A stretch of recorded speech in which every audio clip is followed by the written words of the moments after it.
Hello everyone, and Cabinet portfolio list is out, and Prime Minister Modi's new Council of Ministers has pan-India representation and its continuity in most of the ministries, including the top 4 portfolios which make the Raisina Hills portfolios, which is the Home Ministry, the External Affairs, the Finance, and also the Ministry of Defence Affairs. So Rajnath Singh continuing as the Defence Minister, Nirmala Sitharaman continuing as the Finance Minister, Home Minister Amit Shah will continue as the Home Minister and also as the Minister of Cooperation, Nitin Gadkari continuing as the Road Transport and Highways Minister, Jagat Prakash Nadda, who held the Health Ministry in 2014, is back now as the Health Minister. He also gets chemicals and fertilizers. Shivraj Singh Chauhan, 4-time Chief Minister of Madhya Pradesh, who won with a record margin of over 8 lakh votes in only recently from Vidisha, is dealing with the farmers completely in terms of Ministry of Agriculture and Farmer Welfare, also in charge of Minister as of Rural Development. So Nirmala Sitharaman, Minister of Finance and Minister of Corporate Affairs. Dr. S. Jaishankar is continuing as External Affairs Minister. Manohar Lal Khattar, another former Chief Minister, is now handling 3 portfolios, Housing and Urban Affairs and also Minister of Power. H.D. Kumaraswamy, an alliance partner and JDS Supremo, has been given Heavy Industries and Steel. Piyush Goyal, Minister of Commerce and Industry. Dharmendra Pradhan is in charge of Ministry of Education. Then Jitan Ram Manjhi, former Chief Minister of Bihar and Hindustan Awami Morcha Chief. He has only 1 MP, that is, he himself is representing in the Council of Ministers, and he has been given cabinet berth with MSME, which is Micro, Small and Medium Enterprises. And let's bring in our guests now who are joining us live. Aarti Jairath is joining us live. I can see Krishna Hegde, who is with us as well. He's spokesperson of the Shiv Sena, that is now the new Shiv Sena, and Professor Sandeep Shastri is joining us as well. And Ronak is my colleague from Maharashtra. He is joining as well. So I'll be going to Ronak in just a bit, but let me bring in others who are joining us. Professor Shastri, how are you looking at the portfolio distribution?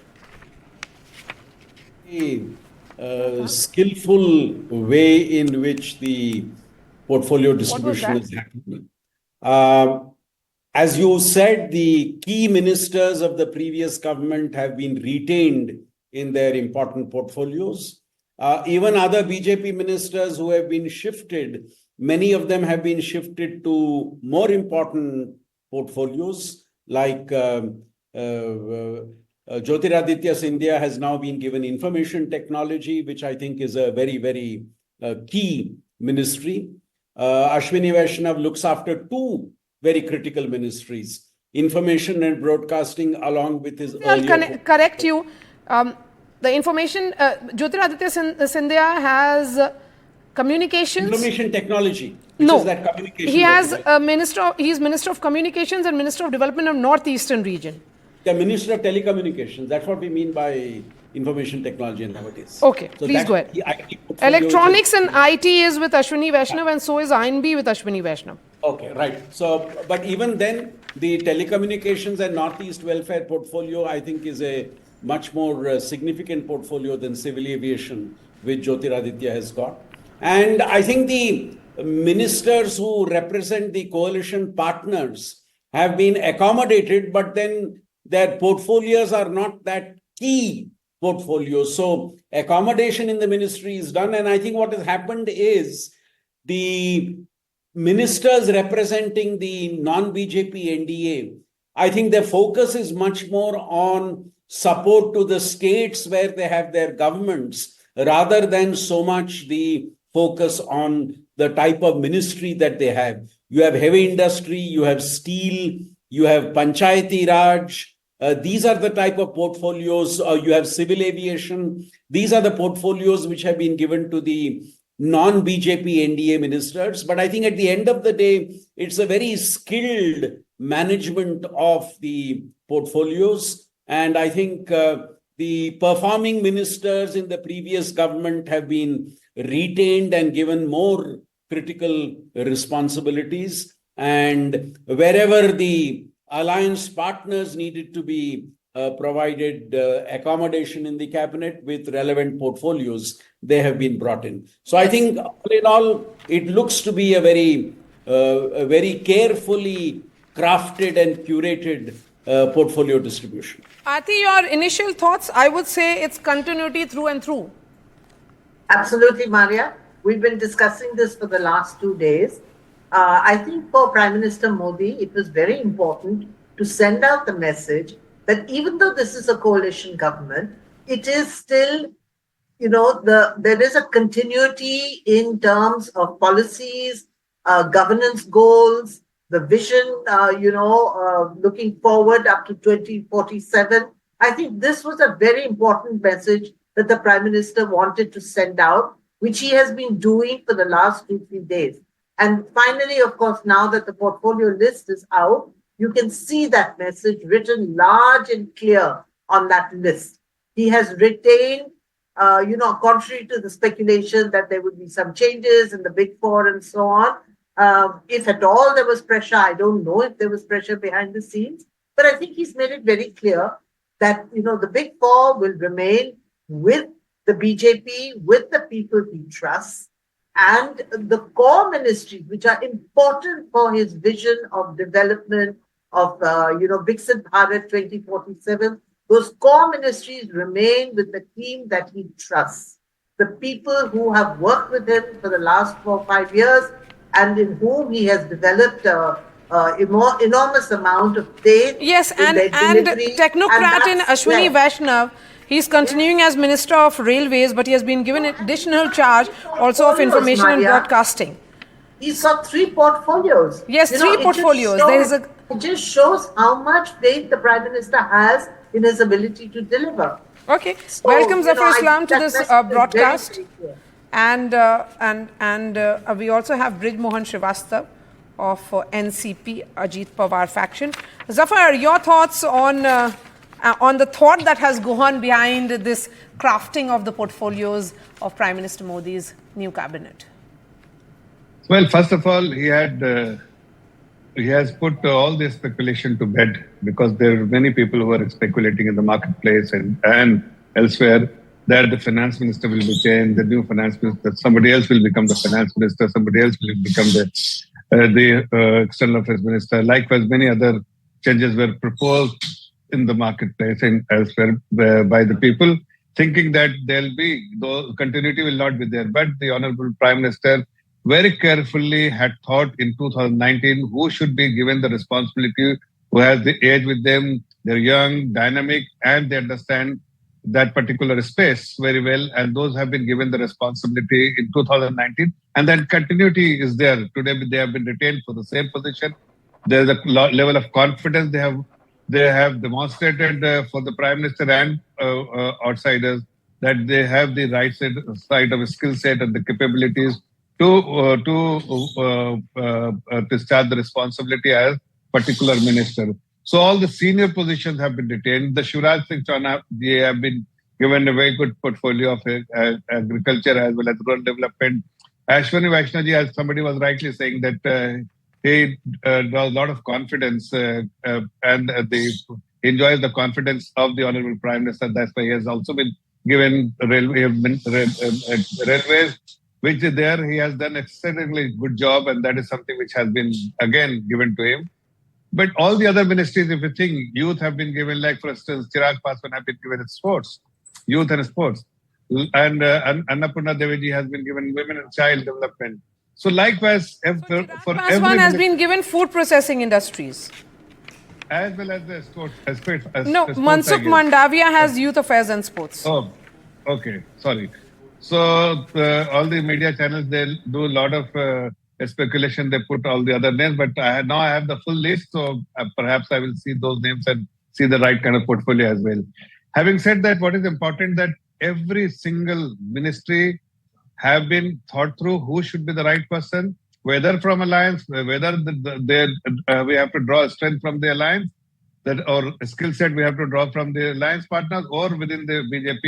But those skills have been identified by the Honorable Prime Minister carefully, and they have been given the responsibility. Before I as go the back Minister to of the Health. politicians and get views from all of them, let me bring in our veteran journalists of NDTV. Uma and Prabhakar are joining us.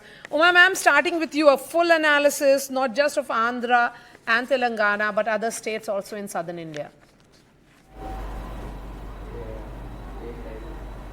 Okay, Andhra Pradesh, the Telugu Desam, the big hype that they are asking for 4 ministries, that they're going to ask for these in this sector and that nothing really has materialized, and of course they themselves have denied that they made any demands at all. So civil aviation, while it is high profile and certainly glamorous and something that was held by Ashok Gajapati Raju earlier when he was part of the government at the centre, when the TDP was part of the government at the centre, but at this point in time, civil aviation, I would think, is not really such a big ministry after the selling away of Air India. So in that sense, not something so big. And Chandrasekhar, who is making his debut in Parliament and being given an MOS, he is going to be working along with Mr. Shivraj Singh Chauhan in the Rural Development Ministry, and he's also communication. So the partners not really being given any big portfolios. Perhaps their big ask is going to be only in the finance department. Of course, H.D. Kumaraswamy has been given heavy industry and steel. That's something certainly big, and his deputy is going to be someone from the BJP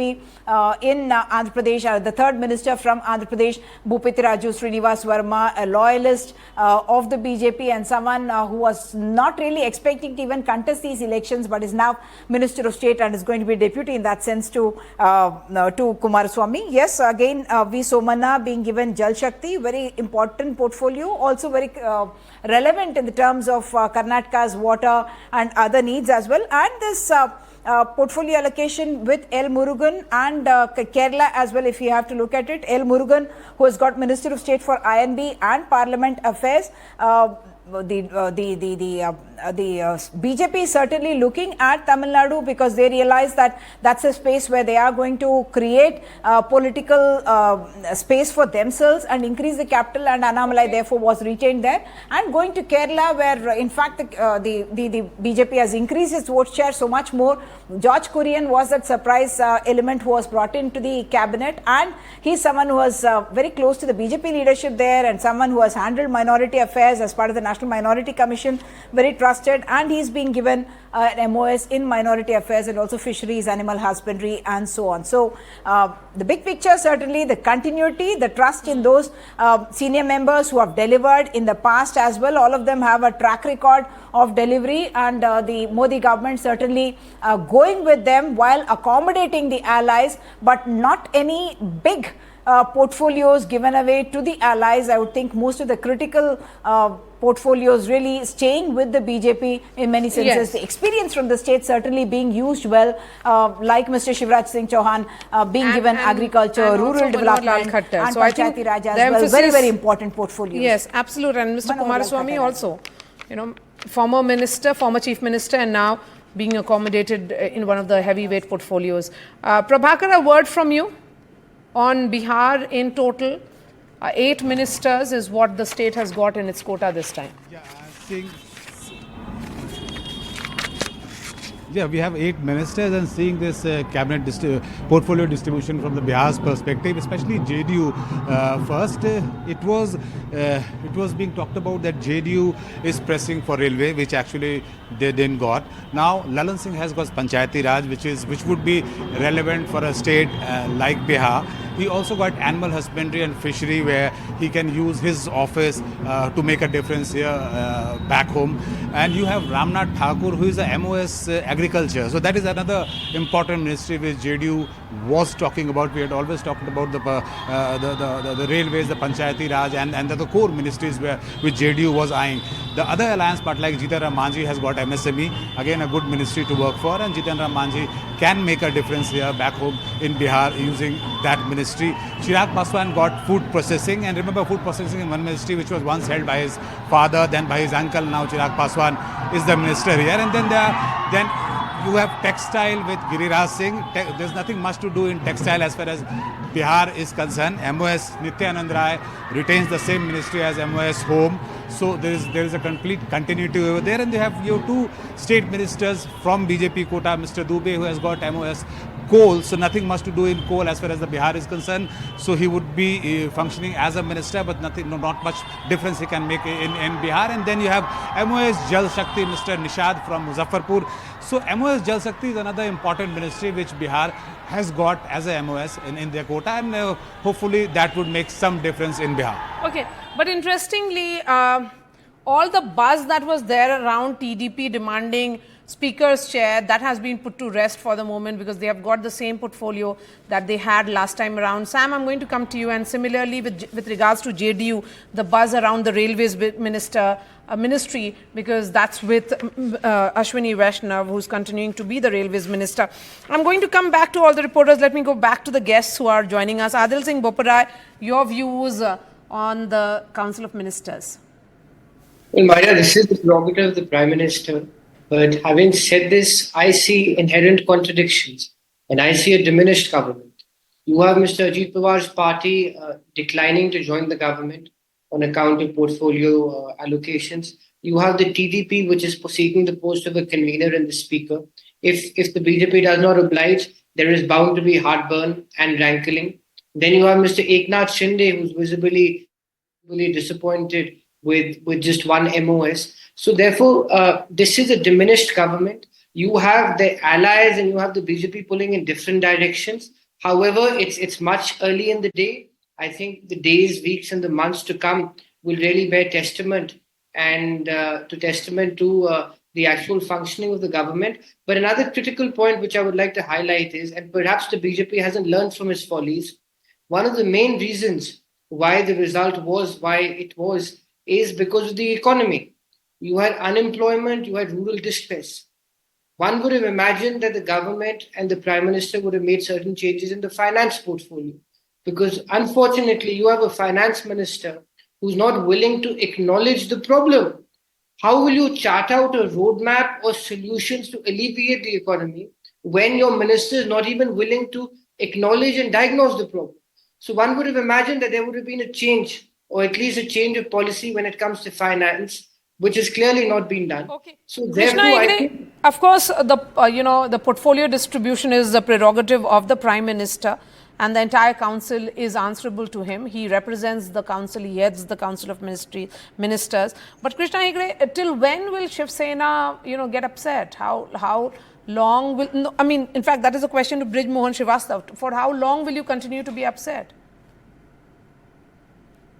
Maria, let me tell you that we are not upset. Firstly, this is a government which wants to give results, and it is proved by the Honorable Chief Minister's choice of ministers and also the distribution of portfolio. And if you look at the first file he's gone through and signed, it is the allocation of around 20,000 crores for rural household. So this is already the first decision taken by the Prime Minister. I think it's a very welcome decision. Over that, neither our party nor the Ajit Pawar NCP is upset. We have already got a MOS with an independent charge. We have sent our most experienced member of parliament, who's already 4-time a member of parliament and 3-time MLA to the union ministry. And he's got independent charge of Ayush. And Ajit Dada has also clearly said that he is not upset. It's the only thing is that yesterday Modi ji's swearing in was more important. And therefore, regarding the portfolio or the selection of the minister from their party, they will decide in the future and they'll send the appropriate person to the union ministry. Is the Shiv Sena happy with the portfolio of Jadhav Pratap Rao Ganpat Rao? He is in charge of Ayush, the Ministry of Ayush, which has been, it is one of the new ministries which was carved out. Yeah, see, it's a very important ministry. If you look at alternate medicine and alternate healing, Ayush is Ayurveda or yoga and Unani and all the other alternate methods of healing a person. And I think when you are looking at spirituality or a country, India, which has been spiritual for over 5,000 years, I think Ayush is a very demanding ministry and a good ministry to work for, considering the amount of people living in India. So I don't think we are upset at all. Also, Mr. Jadhav has a good, experience. He's won around 7 elections already, and I'm sure he's happy with his with the ministry he's got. I'm glad Over that that, most of the alliance partners are actually striking a coordinated note. So there's no discord per se as this government starts functioning. yeah, But and we are not a demanding party as such. okay, We are not a demanding. I mean party that's as what such. all the alliance partners say, anyways. So Mr. Dharnidharan of the DMK, here is proper representation which has come from almost all southern states. See, the first and foremost, I think, is the same cabinet as the 2019. We thought probably the Prime Minister would have realized the mandate of the people and must have realized of his waning support. And as my colleague who spoke previously also concurred that finance ministry we thought would be changed because Indian economy was in doldrums. Even before COVID, if you look, most economists across the world said the demand in Indian economy is not there and unemployment is at a record high. But the finance minister the same. Indian foreign policy is not at its best. The foreign minister continues to be the same. In fact, major portfolios there is no change. Ashwini Vaishnav, under whom there was a major train accident in Orissa, not changed. He's again overburdened with 3 ministries. And again, when Prime Minister Modi came to power in 2014, he said minimum government, maximum governance, 45 ministers, and now there are 71 ministers. So he's going back from his the promise he made. I'm not saying lesser government means better governance, but he said it. So he's going away from what he said. And plus, what is appalling is there are very few ministers from south of India. In fact, Bihar as such has 8 ministers, and whole of South India put together is about 10. We thought there would be more inclusion for people from southern states so that we would have better say in the devolution of taxes and so on and so forth. That was the hope. But I think this is very disappointing. I thought there will be some course correction, but the cabinet itself says that Disappointed there's no course correction.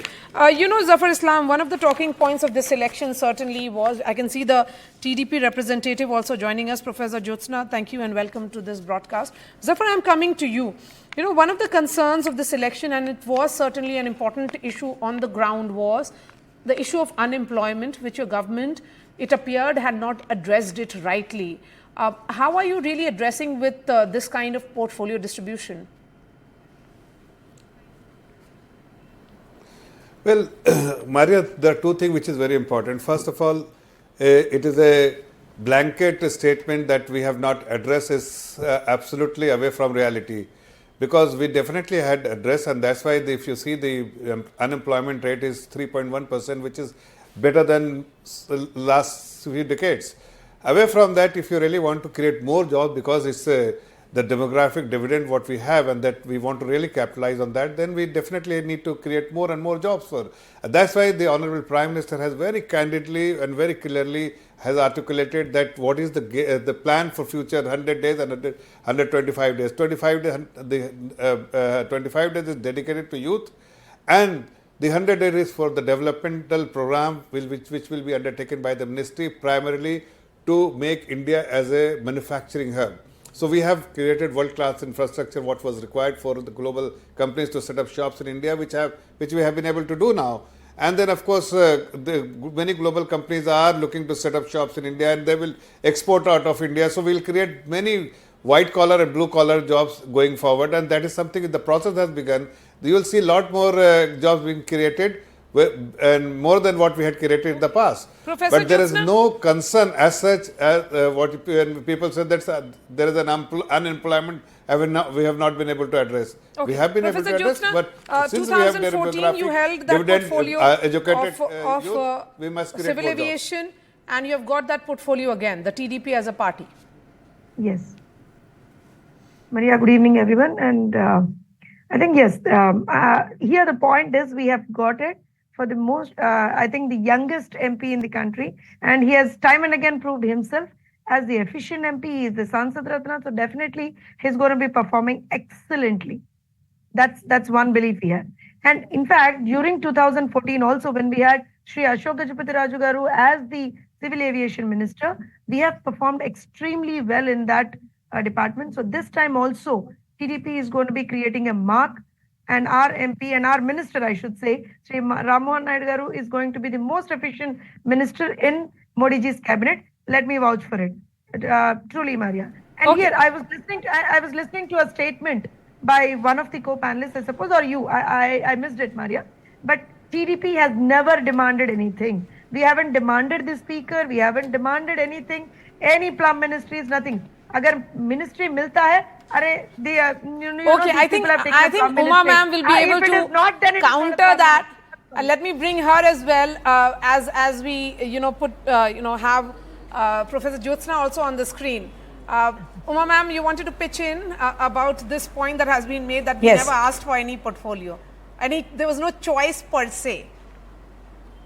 Yes, indeed. They never asked for any portfolio, and one of the guests right now was mentioning a short while ago that not getting a convener post or being denied a speaker post, all that could lead to trouble in the time to come. But I don't see the trouble actually coming, because Telugu Desam and Chandrababu Naidu, with their experience, know very, very well what is critical for them right now.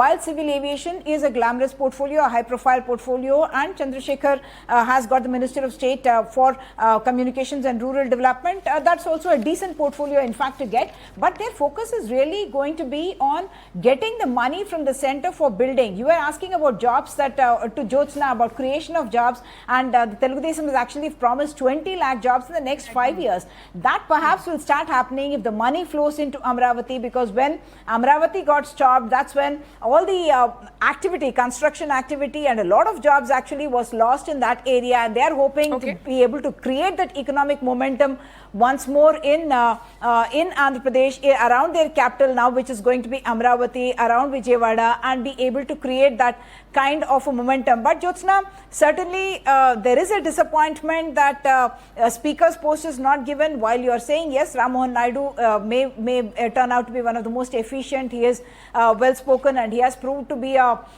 good parliamentarian as well, speaking out on multiple issues. But these issues, like whether you have a common minimum program, whether there will be a convener for dealing with issues that need to be ironed out, do you foresee them as any issues that could create some kind of problems? And have you actually got any affirmation from the center about money that will come into Andhra Pradesh for building your capital?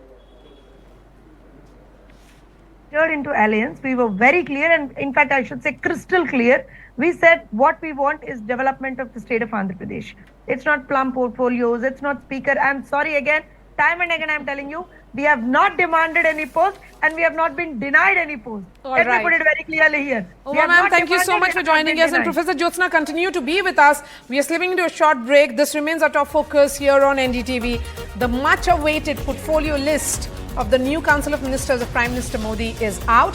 It's continuity, continuity, and continuity through and through.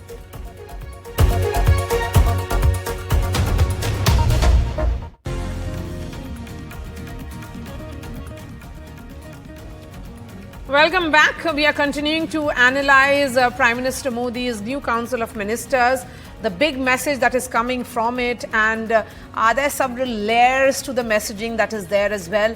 Aarti Jairath, we were waiting in anticipation as to what two former chief ministers of the BJP would get, Shivraj Singh Chauhan and also ML Khattar. They, both of them, have certainly managed critical portfolios. Shivraj Singh Chauhan, I would say, in particular, given the experience that he brings on the table. Absolutely. And, although ML Khattar getting Urban Development Ministry is a bit of a surprise, but I think this has a lot to do with the fact that ML Khattar and Prime Minister Modi enjoy a special relationship. If you remember, even when ML Khattar was removed as Chief Minister of Haryana, the Prime Minister gave this in his speech, recall the days when they used to ride a two-wheeler together and, how they were very close.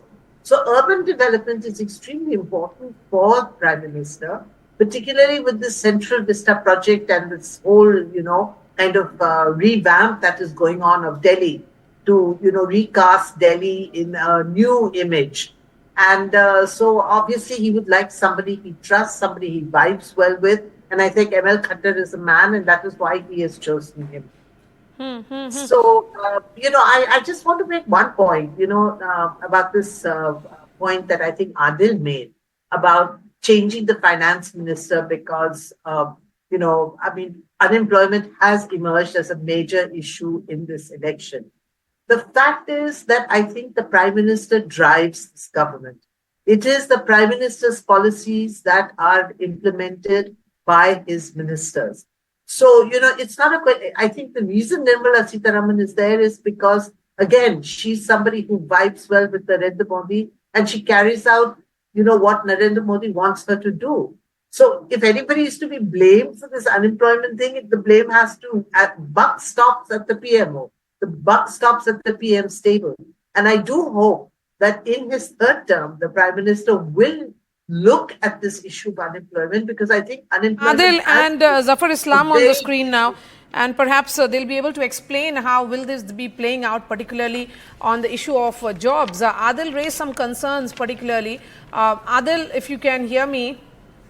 Okay, so we'll try and connect with Adil in just a bit. But Zafar, the point here is that the buck stops with whom when it is about jobs? Detail over these things. See,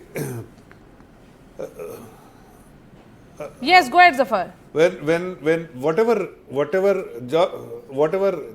the expectation the people has, it is the expectation from the government which is led by the Honorable Prime Minister. But each ministry have been allocated to the respective ministers, and they have been identified based on the skill set they bring to the table and their past experience and what they can, how they can discharge their responsibilities. And I think in all the departments, because job cannot be created by a particular department, but we have to create enough momentum in the economy, and a lot of economic activities needs to be initiated. That's why Finance Ministry actually becomes a focal point, because they make the allocation, and that's why the allocation, if you see the budgetary allocation for capital expenditure, capex, every year on a year, it is going up to the percentage of GDP. So last year it was 10 lakh crore or 11 lakh crore something, which is huge compared to what the kind of allocation we have seen during UPA. And that what happens that amount is being invested in the system, and that creates a lot of job. They bring momentum, and also they ensure that the private investment also takes place, because the government capex is there, then private investment takes place.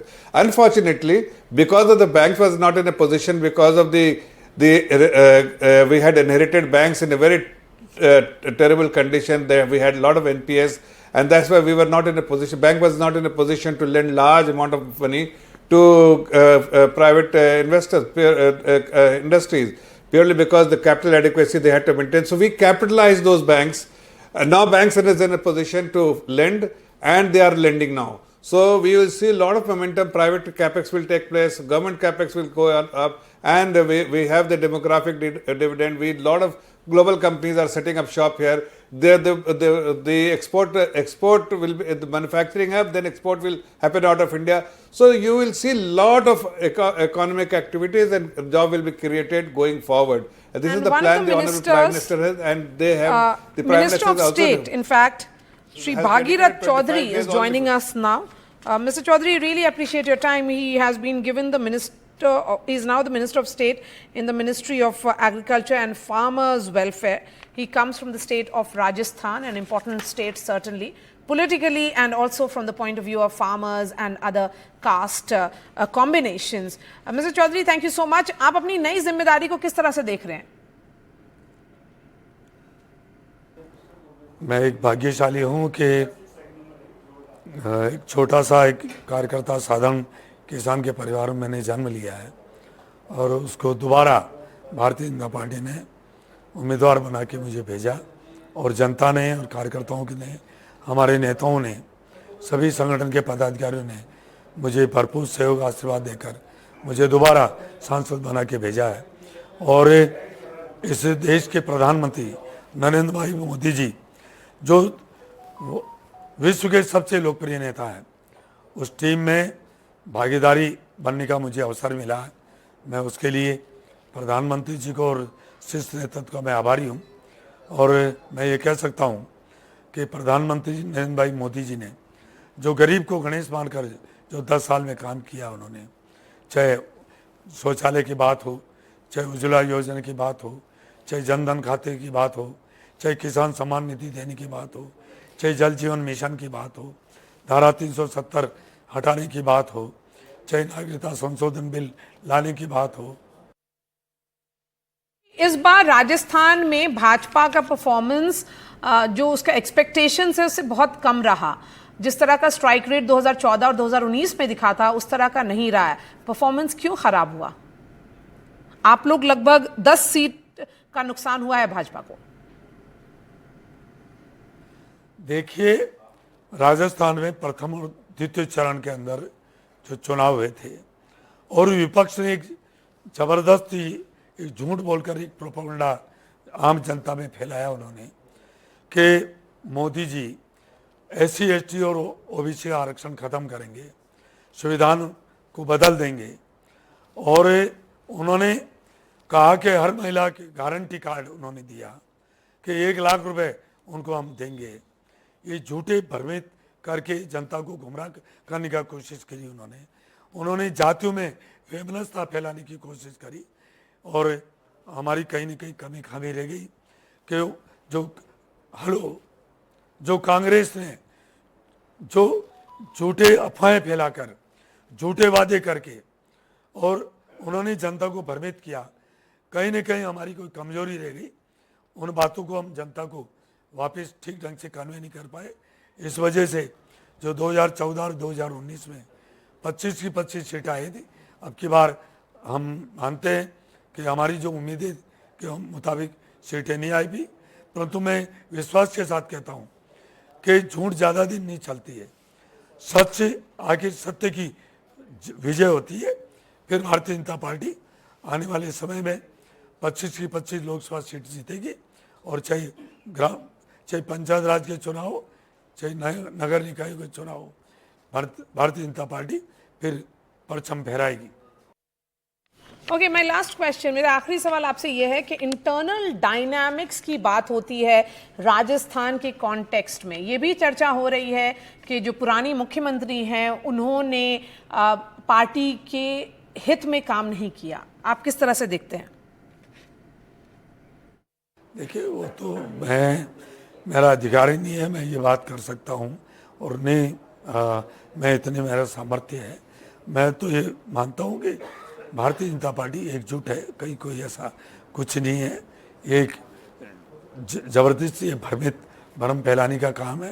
परंतु मैं इतने कह सकता हूँ कि कहीं न कहीं जो विपक्ष वालों ने जो भ्रम फैलाया था और 1 लाख रुपए, आप ये मानिए कि 145 करोड़ की जनता है हिंदुस्तान की, 70 करोड़ की जनता यहाँ मार सकती है। हमारी माताएं बहन बेटी हैं, क्या 70 करोड़ महिलाओं को 1 लाख रुपए दे सकते हैं? इतना GDP है हमारे देश में। ये झूठे भ्रम फैलाकर झूठे वादे करके उन्होंने जनता को भ्रमित किया। हमारी ये कमी रही होगी कि हम जनता को ठीक ढंग से समझा नहीं पाए, इसलिए अब की बार सीटों में हमारी कमी रह गई। थैंक यू सो मच हमारे साथ जुड़ने के लिए। In all 36 minister of states in this new council of prime minister Modi, and one of them was with us, Shri Bhagirath Chaudhary. He has been given agriculture and farmers welfare in the new cabinet allocation which has happened. So in terms of regional balance that we are seeing, Aarti, your thoughts on that? We have I would say that understanding fully well that there are 3 important states which go to polls, Maharashtra, Rajasthan and Maharashtra, Haryana and Jharkhand. Yes, Maharashtra, Haryana and Jharkhand.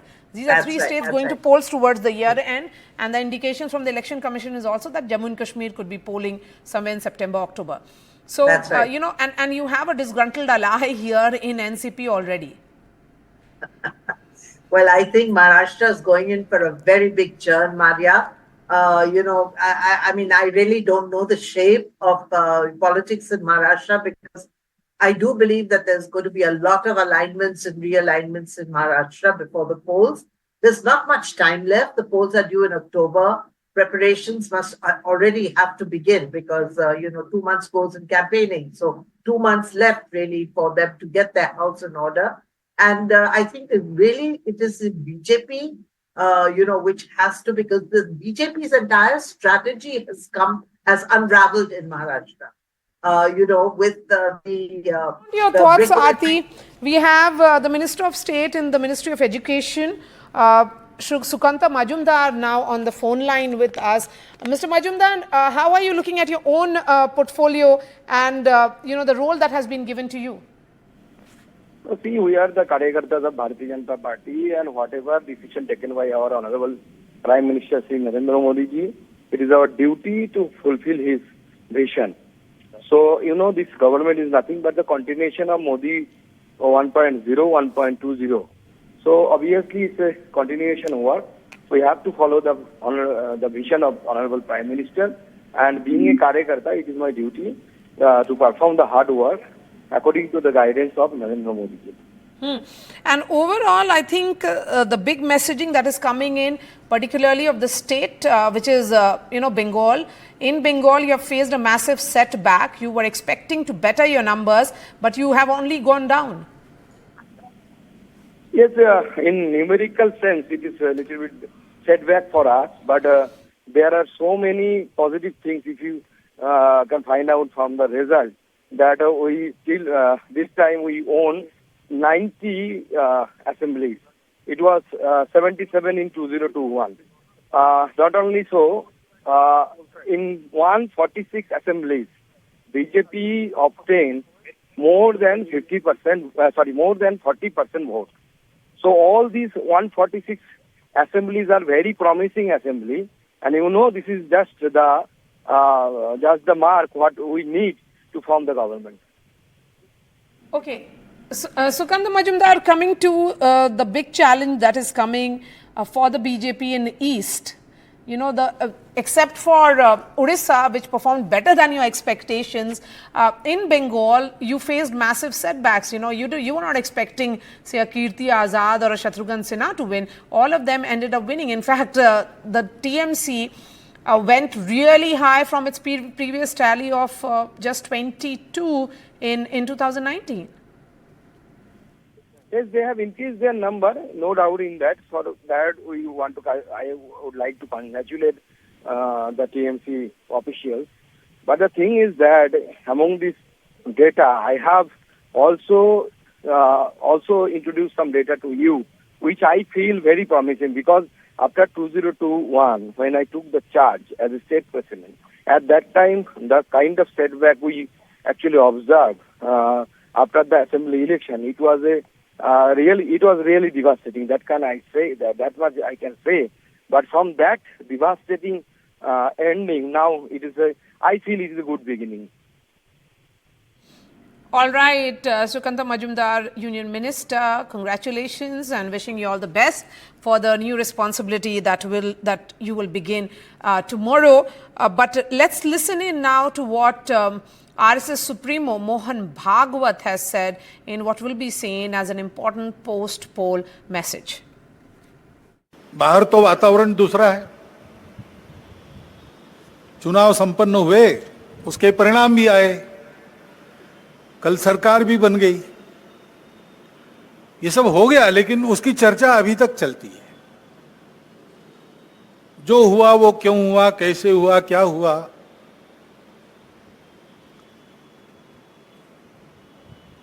ये अपने देश के प्रजातांत्रिक तंत्र में प्रति 5 वर्ष होने वाली घटना है, होती है, उसके अपने नियम है, डायनेमिक्स है, उसके अनुसार होता है।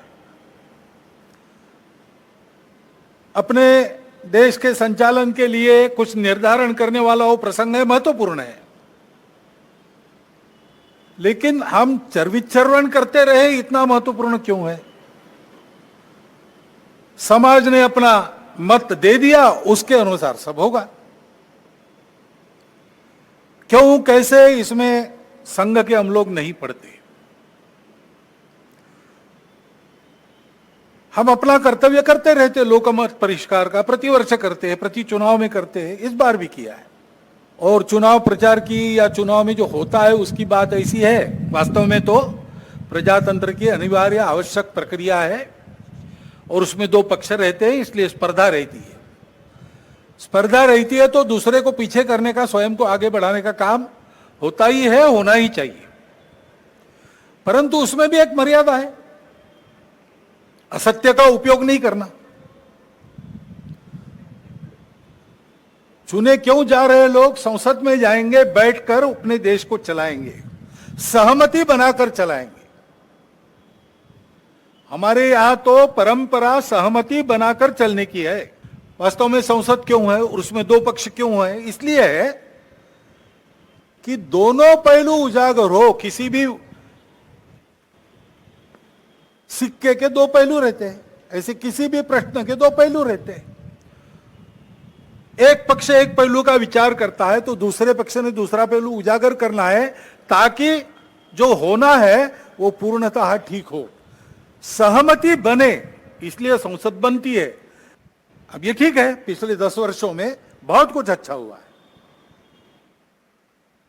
आर्थिक हमारी स्थिति, आधुनिक दुनिया जिन मानकों को मानती है, जिसके आधार पर आर्थिक स्थिति का मापन करती है, उनको लगाए तो हमारी आर्थिक स्थिति बहुत अच्छी हो रही। सामरिक स्थिति हमारी निश्चित रूप से पहले से अधिक अच्छी है। दुनिया भर में हमारे देश की प्रतिष्ठा बढ़ी है।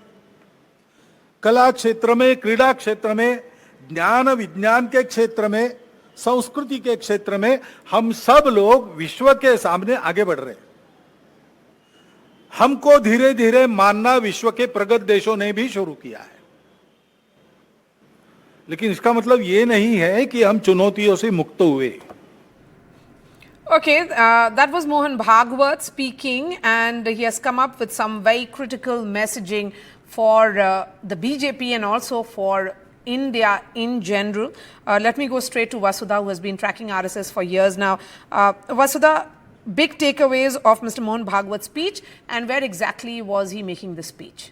Well, Maria, Mr. Mohan Bhagwat was speaking in Reshambagh, which is in Nagpur, the RSS headquarters, and this was the end of the Sangh Siksha Varg, which was started by Dr. Hedgewar, the founder of RSS, and this is, the annual exercise where there is an officers training camp. This is where the Swayamsevaks of the RSS get trained in 3 different levels. This was the ending of the 3rd level, the Tritiya Vibhag, that's what they say, and this is an important annual exercise of the RSS as we see the Vijayadashmi speech of the Sarsang Chalak. And in this, he has made 2 important points. One, of course, he has talked about the essence of democracy. He has said that there's a battle of narratives, but it's important to see political rivals as rivals, political competition as competition and not really rivals.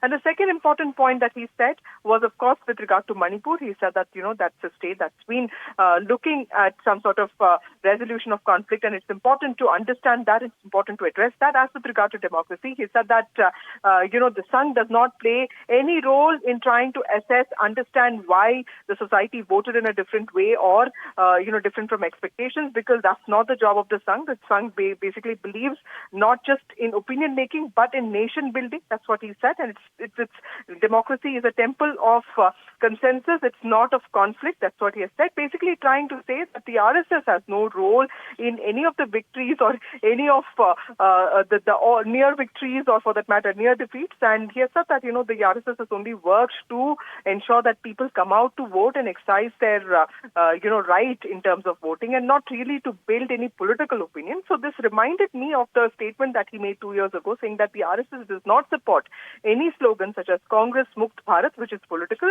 Yet another attempt by Mohan Bhagwat to show the apolitical nature of the RSS, because this is an organization that believes in man-making and not really in political, sort of activity. That is what their openly stated position is. But of course, it belongs to the same Sangh Parivar that is also the mother of BJP. So these associations can never be denied. What is on paper will always be slightly different in implementation, because a lot of RSS, Swayamsevaks and ABP workers go on to become BJP workers. But clearly an important statement, and also his first public statement after the Lok Sabha elections of 2020. Yes, and several takeaways from that statement, which has been made by RSS Supremo in Nagpur.